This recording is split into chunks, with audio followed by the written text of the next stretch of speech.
Welcome to the Unstoppable Leadership Spotlight, influential leaders and their game-changing insights. I'm Jaclyn, CEO and founder of Leap to Your Success. That's leaptoyoursuccess.com.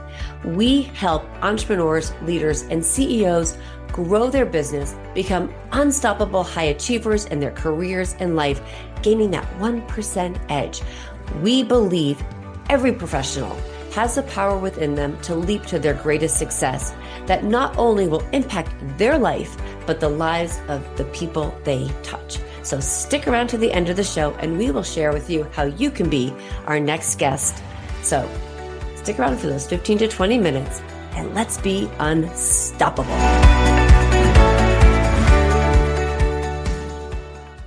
Hi, everybody, and welcome to the Unstoppable Leadership Spotlight podcast, where we hear from influential leaders and their game-changing insights.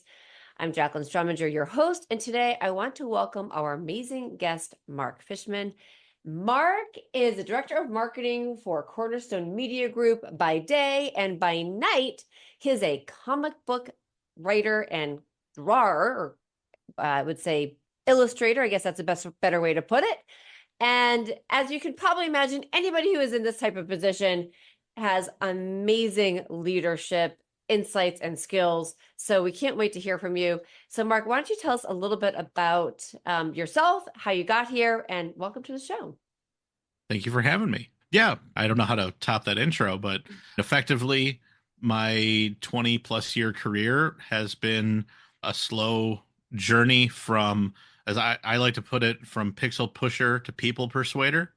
I got my start as an associate art director, which is a really fancy term for graphic designer, but it looks good on a resume when you're 22 or whatever. And over time, hilariously, I just had to give this whole spiel. I did a career day at my alma mater, my high school, last week. And yeah, everyone was asking about that path. And I said, started out as a graphic designer, but when you're a graphic designer, you fall into a couple of different corporate ladders you want to climb, which one feels the best. A lot of people go towards what I would call like the developer programming side, where there's quick money, good money, and most people will leave you alone because you're like the auto mechanic of the business. No one knows what you do, but the website works, so leave them alone. But that wasn't really my thing. I took coding, I knew coding, but I tell people, please never pay me to code. So I was more or less the graphic designer that never stopped asking why. So because of that, that led me more towards the marketing side. And eventually, whereas I used to be hired as a department of one, eventually business owners were starting to say, you need a team. I want to free you up for your bigger ideas. I was able to really start getting into leadership about 8 years ago and have balanced that leading and doing thing ever since. That's really great. First of all, kudos for asking why. So kudos to you, big kudos. But also really kudos to the companies that you worked for or have worked with that recognized your potential and the fact that you're a more of a bigger idea person and needed a team. So I'm curious, what did that feel like for you when they were like, you need a team? Initially terrified, but the way it goes, the base anecdote is I was working as a department of one for a great company that was headed out of Knoxville, Tennessee. I'm here in the Chicago suburbs, but I came in for the biggest event that this company did once a year was with the Medical Group Management Association, MGMA. And it was a big show that had a lot of doctors and people in that profession. Company I worked for was a call center. And to be a call center in the middle of a show floor like that, it's funny to be like considered the outdated tech in a room full of just absolutely rocket science for medicine. Right. But we had a service that worked. While we were there, the drama hit and our director of sales quit mid-show. And on the fateful journey home, I'm with the owner and we're driving back to her house. And she rhetorically asks, what am I going to do? And it's just my nature, the way I was raised. I said, until you get anybody else, how can I help? What do I need to do? I'm here. Let's figure something out. So we got back to her house and she said, I'm going to make you director of sales and marketing. And I'm going to need your first assignment is you need to go hire back the salesman that quit on me 5 years ago and he doesn't like me. Oh, so Oh, no, why okay. not? So I thrown into the deep end of the pool, but the best part about it is I came up from that and realized that I'm really good at talking to people because I enter the conversation not thinking as a boss, but thinking as we have to be a team. I have things that I'm responsible for. I need someone to be responsible for these other things. And if you can do that, I'm not going to sit over your shoulder because I've spent my career having people over my shoulder. I know that doesn't work.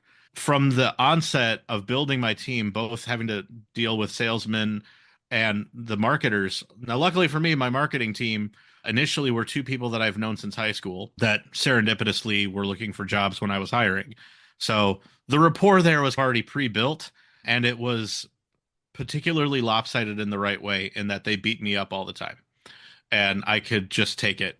But when we hired our first graphic designer, young guy, none of us knew, basically just out in the burbs. And I just basically treated him the way that I would want to be treated and realized that I've been in his position literally 10 years before. It wasn't hard in so much as that I knew exactly when I gave him an assignment, I knew to tell him when you look overwhelmed or when you feel like this is too much, wave a hand because in my position, I'm lucky. I can help you out. I've also worked for folks where you don't have that backup for someone with a tactile skill. And what do you do? My longstanding joke is I work 18 hours a day. It's just who wants to rent the first eight. So two things that you said that are really great learning. And I'm curious. So you said that when you obviously you were good at words, which is a huge part. Communication is one of the biggest things about leadership. And you then also said that you spoke to that person. I'm assuming it's the person that was there for 5 years before, and you told him that it's more of a team, not speaking to somebody as a boss. So huge insight there. And, for you to be able to do that. And I'm curious, is that something that was just innate in you, or did you have that leader? Was somebody else a leader that you had that happen with, that you was a mentor to you? Let's say I'll say a little bit of both. Growing up, I would say by the time that I was old enough to understand what it meant for my parents to go to work and what they did, my father managed a liquor store when I was a kid, and then by the time I think the summer before sixth grade, if I have my timing, he owned a store. And for one summer, I used to just travel up with him because I'm an only child. My parents didn't want me hanging around the house. So my dad said, I'll take the kid. And not that I could do anything, I could basically sit in the back and watch a black and white TV, or I'd stock the candy if no one was paying attention. But I would grill my dad just on the ride up, on the ride home. It's just my nature to ask questions and be curious and try to figure stuff out. And I remember pivotally asking my dad one day because I recognized, oh, he is the boss. Everyone answers to him. He signs the check. I asked him what he looked for in an employee. And he told me three things that have stuck with me my entire career: honesty, dependability, and loyalty. And for him, it was pretty cut and dry. Honesty, please don't steal from my store. Dependability, if I ask you to be here on time, you're here on time. And loyalty, again, it ties to honesty. Don't steal from me.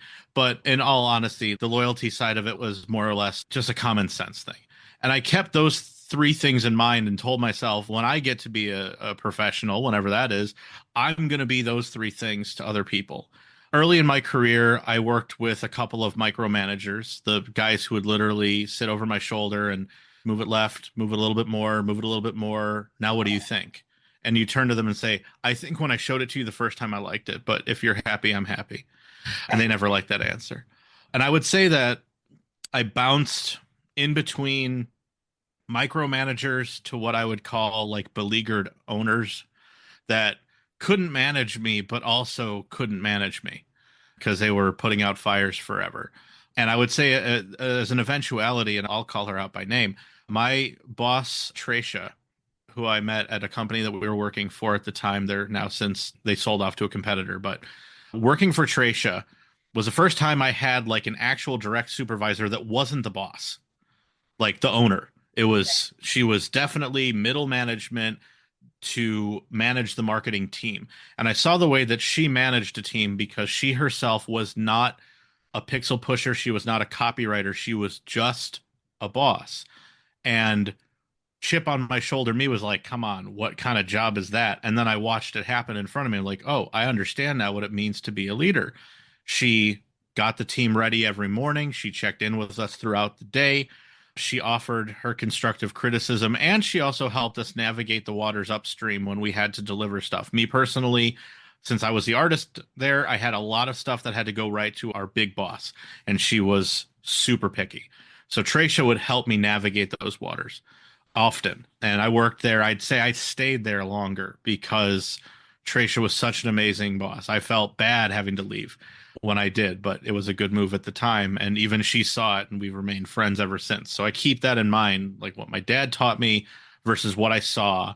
And I've had good managers in between. My very first job was at Domino's Pizza, and the manager there was awesome. I saw in them what I saw in my father is a boss that was willing to roll up their sleeves and do the work at the same time, so that it wasn't like they're sitting in the cage throwing orders. It was, I'm keeping everything running, and it's just that at the end of the day, I'm the one responsible. The boss is responsible for the output or whatever else happens. So you want everyone to be motivated to help.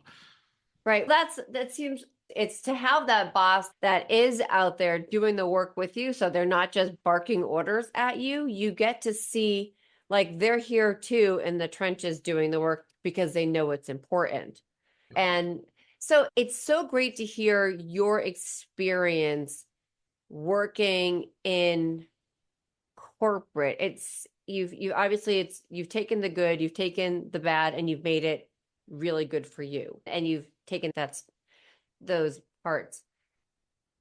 And you've had great influences in your dad, bosses that you've had.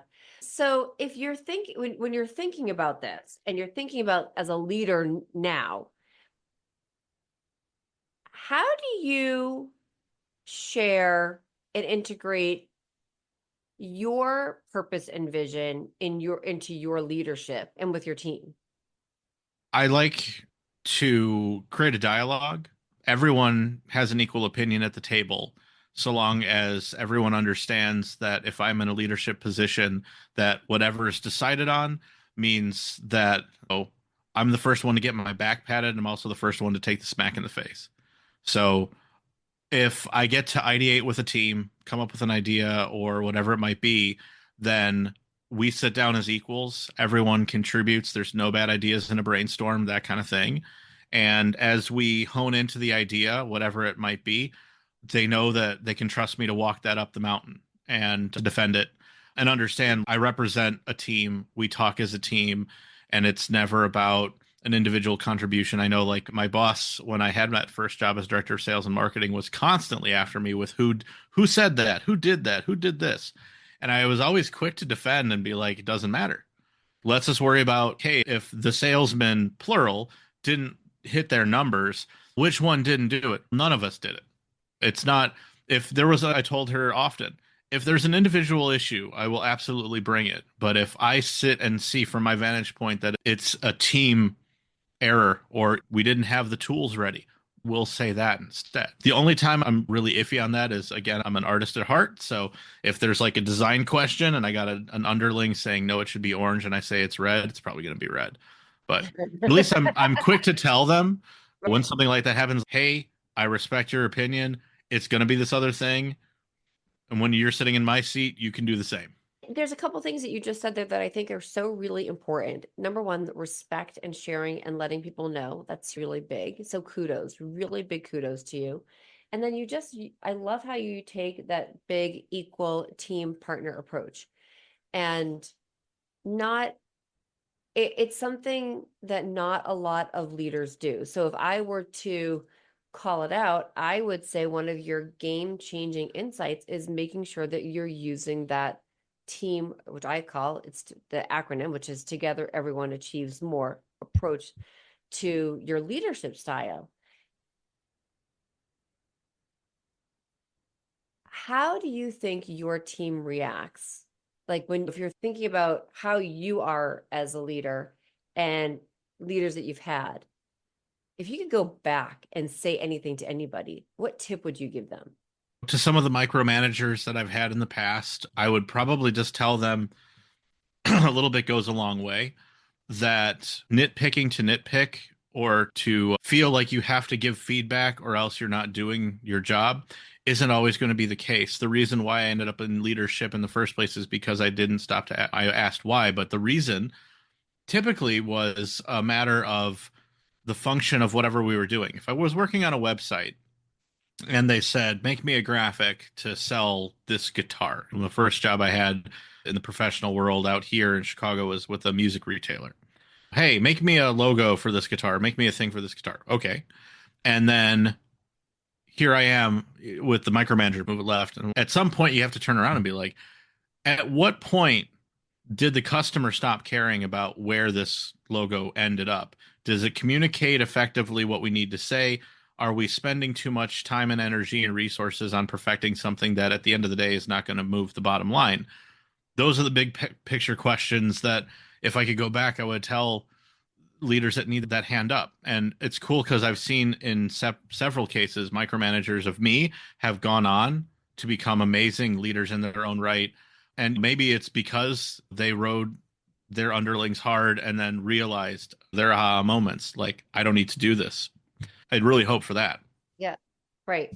And what about somebody that you could say right now? So here's one of the big things about that I feel, and I actually shared this, is that so many people run from corporate America. You do have a side hustle, side gig, which, with your comic, but you still are in corporate America, right? Yes. So you seemingly have had a great experience and not necessarily running from it per se.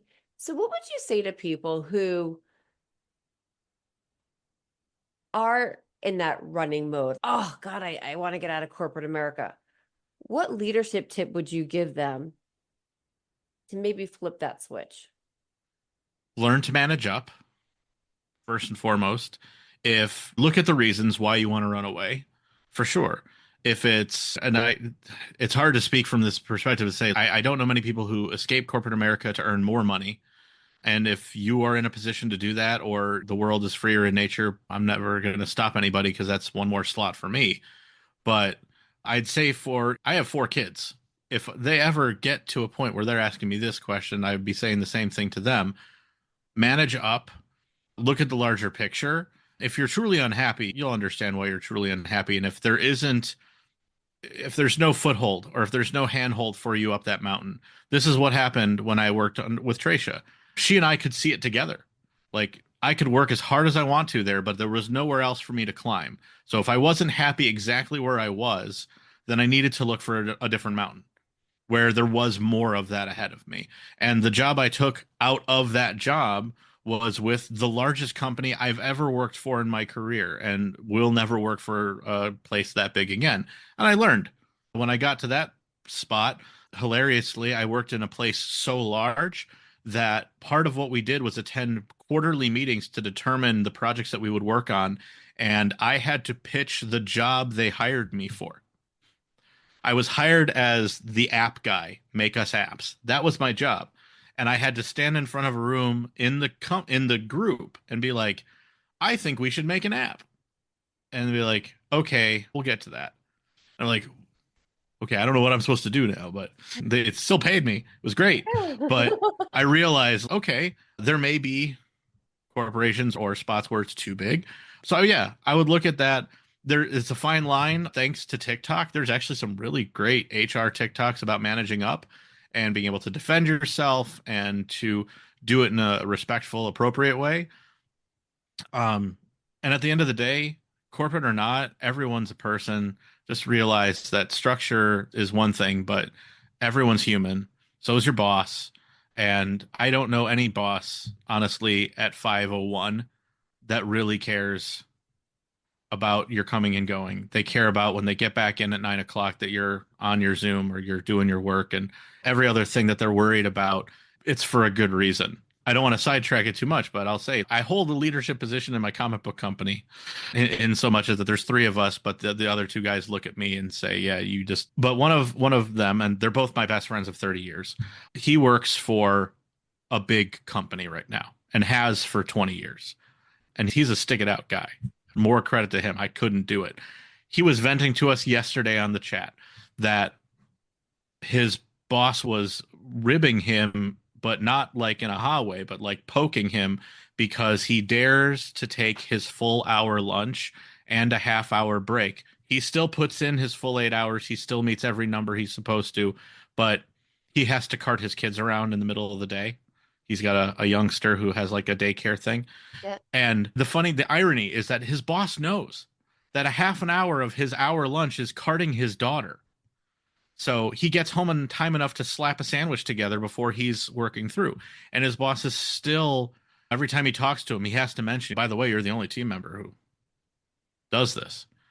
And it's like, how it's the kind of thing that if I get to talk to my friend, he goes and vents, and all I can say is, it may not be your boss. It may be the guy above your boss. Or it may be the way your boss thinks this is how he shows value to the company. And navigate it. If it becomes too much, it's a big company. Is there anywhere else to go? Is there somebody above him that you can talk to? And if not, can you just ignore him? Right. You It's know, a choice. Right. when's It's your a next choice. performance review? Right. Right. It's so interesting because that stuff is like that's like the nails on the chalkboard for me when I hear things like that, because Yeah, at the end of the day, it doesn't really matter to me where whether or not you are coming in at 6 o'clock in the morning and leaving at 3 because that's what you need to make happen for your life and get things done.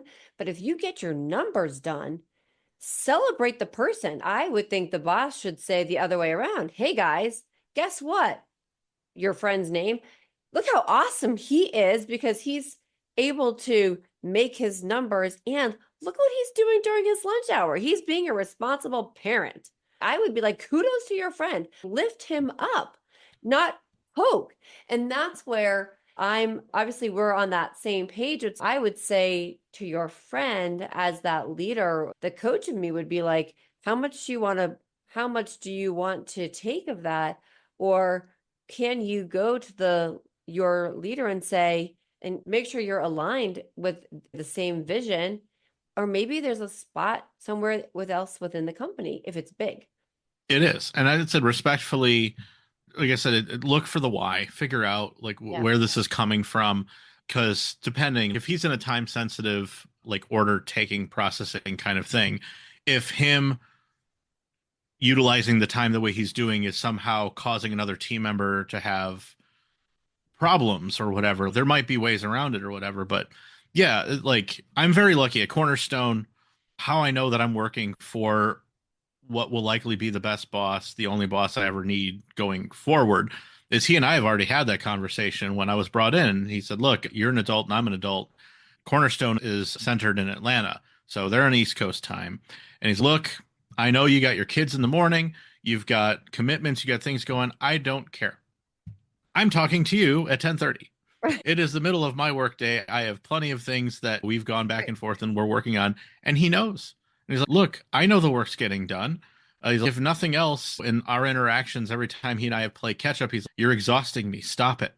Slow down. Can't.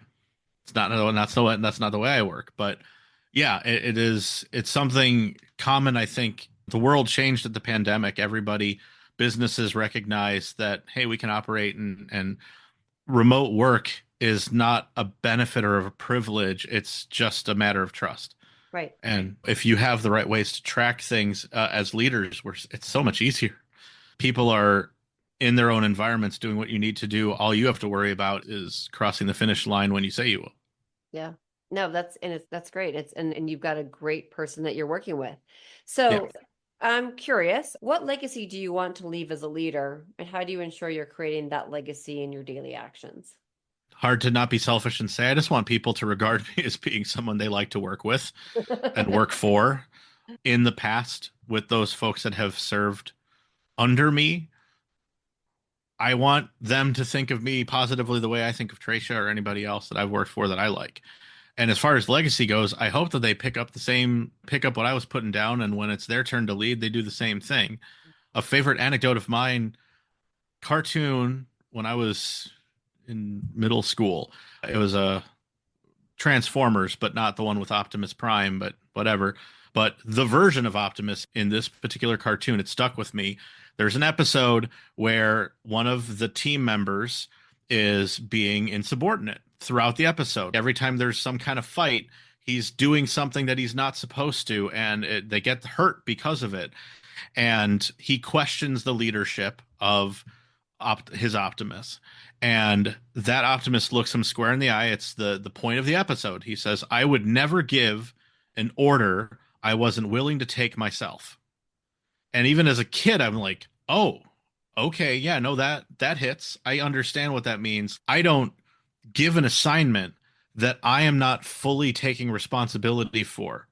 So even if I'm not capable of doing a particular thing, if I can't code a website, but it's my project and I ask that developer to get things done, I know that it's my responsibility to check in with them at regular intervals and to know and be mindful and plan that at the 11th hour, if they go, it's not going to be done, man, that I know how to respond to that, to them and to those people waiting on the website. Because either I can move heaven and earth and make this thing done on time, or it's not going to happen. And now I have to start mitigating problems and figuring out, how do I make the client happy? How do I get in front of this, make them understand there's a problem, we're working on it. If we're all human about it, we know like the best way to do these things is to just get out in front of it, admit it, and then Honesty, communication, and as you said, honesty, dependability, and loyalty. It actually comes down to what you just said. In order to get in front of anything, be honest, share what's going on, and know that you're loyal to the customer. You're loyal yes. to that your client and who you're getting to get things done with. Yeah, That's if you trip and fall in the middle of the road, you patch up the road behind you. Period. And that I've always operated in that way. When problems arise, they always do, and sometimes they're really stupid. The vendor didn't like it, or something blew up on the printing press, or whatever. But it's how you respond to that. It's how you show your customer, your boss, whoever the end user is at the end of that chain, how you will not repeat that mistake again. yes. Or if it's something was truly out of your hands, how you might anticipate it next time and get ahead of it. So I've worked long enough in the industry when it comes to print collateral to know that you never print last minute, that you print so far ahead of your deadline that you give yourself that window, and that not only do you do that, you have a backup printer. That when the one that messes up, you've got somebody else that you can call on and be like, "Yeah, I'm sorry, it's a pinch. I only call you when this happens." Right. Yeah. That kind of thing. Yeah, no. Oh my God. I used to do direct marketing and I used to kid around and tell people that I killed trees for a living because I did more direct marketing. And I'm just thinking about printing mistakes. It was something for the year. I don't know. It was 2000. I don't know what the 2000 was, but it was this funky too. And we got the printed piece, and one of the zeros was completely missing. In the year 200. I was like, where did it go? I swear it was there. Anyway, I just remember thinking about that. We have to get this out the door. Anyway, I was like, yes, so great, great tips. Like, I'll bring you right back. print early. So thinking about leadership as also evolving, what areas or aspects of leadership are you still working on? And how are you challenging yourself to grow in that area? Um, One area I'm challenging myself is to not put too much on myself in the interest of being considered the nice boss. I'm always willing to take on way too much, and I'm apt to give too little to somebody on my team, figuring like, oh, I could always give them a little bit more after they do this back. But I know that employees, much like liquid, will fill the container they're given. So if I just have to be better about doing that. The other thing too for me is working on balance in structure. In my station at Cornerstone, there is a person on the other side of the coin to me, a creative director. It that's rough on my head because in my own head, I'm a creative director. Marketing director, creative director to me are synonymous because they have always had to be. But here I've been introduced into the company saying Mark is handling the marketing, Cami is handling the graphics and the creative directions and things like that. And because so much of my personality and who I am, having to navigate that and understand, first of all, neither of us are boss to the other. We are equal on the chart. Navigating that relationship, being able to determine, okay, I'm going to toss stuff over the fence to you, and I expect that you're going to do the same for me. And just how we balance those things out. And then as we get into team building, which is going to happen in the coming months, understanding who these people are going to be, which are they working for, what resource, and who's going to carry those reins. Because it sounds like they'll be under my tutelage, my line on that break. If I'm managing design team or if I'm managing marketers, plural, copywriters, whatever, that I give them enough to do always. And that one thing I'll say I'm always working on this is making sure they understand what the mountain is and what they have to look forward to. Putting myself in their position, just always remembering you're never hiring a piece of duct tape. You're not working with somebody who is only there to fill one particular hole. I don't think of it that way. I think, especially in the creative side, when you're hiring somebody in at that associate art director level, you're really hoping that you're hiring yourself a senior art director in the making so that by the time 2, 3, 4 years have passed, if you're doing it, they're not looking at the next job over because it's such a big step in salary or benefits or whatever, that you're continuously giving them more that they want to stay. That it's the one thing that, throughout the world, I'm an example of what not to do. And I've had to do this to survive. I've made so many lateral moves to go up because you've reached an impasse where the boss says, my graphic designer makes 60 grand a year and that's it. Okay, if you do that, then I'm going to have a rotating cast of $60,000 a year people because as soon as they're worth $62,000, they're gone. Right. And we don't want that because I'm going to spend all my time having to retrain and bring somebody back and do all that. You'll shoot yourself in the foot. Yeah, the cost of hiring somebody and bringing somebody on, or the cost of losing an employee in the workforce is in the U.S. alone is over $1 trillion expense in Yeah. companies because having to do what you just said is to retrain somebody, take the Dale Carnegie approach, which is hire people that are smarter and train them to replace you so that you can keep moving up and then they can move up. Provide them. How do you, and I guess this is one of those things, it's which I love to think, and what you just said is bringing somebody in and hoping that and looking at them not for what they are at the moment you're hiring them, but where they could be in the company within 3 to 5 years. Yeah. That's when I interviewed for the graphic designer back in the day. That was one of my questions. I laughed and asked, what are your greatest strengths? What are your greatest weaknesses? I don't really care, but go ahead and tell me. But then I would ask them, where do you want to be in your career 5 years from now, 10 years from now, 20 years from now? Like, where do you see the top? Do you see the top? And it was, for me, a pretty easy way to disqualify people. When in doing the interviews, if I got back a lazy answer, oh, I don't know, I'll see where life takes me. I can't work with that. I need to know a couple steps ahead so that I want to keep somebody engaged in their job. I've been burnt out and I know what burnout looks like and what it feels like and what it sounds like. And I've got to do something to prevent it from the get go. I want them to come online every morning, same as I or me, and look at our team. Hey, look, here's our morning stand up. I want to see a sea of smiling faces, or at very least a sea of faces with thumbs up, and you're half asleep, but you're like, "Yep, I'm on it." Yeah. Cool. So that we don't ever reach. I'm lucky in that in my time, I've never had anybody quit on me, except for a few that didn't get past the early gates, and one gentleman who was like such a young go-getter that the millisecond he found something for significantly more money, he bounced, and it hurt for a second. I got over it. All Right. you can do. Right. No, that's all you can do. So, Mark, I have just loved our conversation, and you are a true amazing inspirational leader. I think that there should be more leaders like you out there who believe in that, really the team approach of leading and partnering with people. But share with everybody where they can find you, follow you, share your comic links if you want people to get that too. Yeah. So if you're interested in marketing services and that kind of thing, you can look me up at csmediagroup.com. That's Cornerstone Media Group. You can look up my personal site, which is just my name, marcalanfishman.com, MarcAlanFishman. And if you reach out to me there, if you get to the contact form, please read the copy and you'll have a laugh, I promise.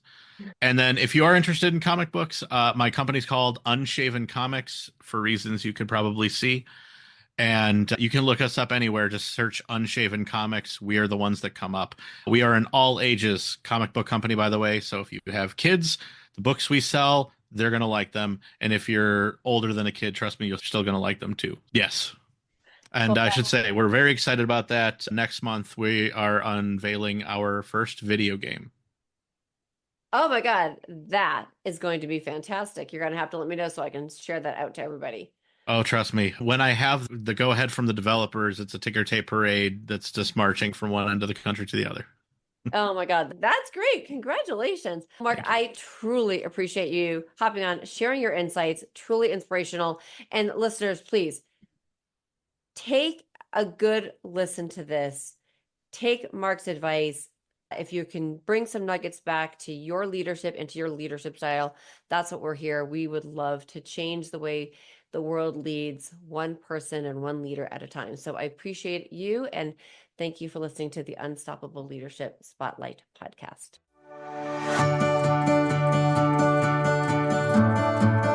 I'm Jaclyn Strominger, and I want to thank you so much for listening to the Unstoppable Leadership Spotlight, Influential Leaders and Their Game-Changing Insights podcast. If you are a successful CEO, entrepreneur, or leader in your industry, and you have insights you would like to share, we want you to be a guest on this program. So please visit go.leaptoyoursuccess.com/podcast. And if you have gotten something out of this interview and you'd like to share the episode on social media, just go ahead and take a screenshot with your phone and text it to a friend or post it on socials. If you know somebody who would be a great guest, please tag them on social media and let them know about the show and include the hashtag Unstoppable Leadership Spotlight. I'd love seeing your posts and your guest suggestions. So we regularly are putting out new episodes and content. So please make sure you don't miss any episodes and go ahead and hit subscribe. Your thumbs up, ratings, and reviews go a long way to help promote the show, and they mean so much to me and my team. You want to know more about the podcast or about Leap to Your Success? Just go to the website leaptoyoursuccess.com or follow me, Jaclyn Strominger, on LinkedIn, Facebook, and Instagram. Just plug in my name, Jaclyn, that's Jaclyn, Strominger, Strominger, and follow me on all the socials. So thank you so much for listening, and remember, be unstoppable.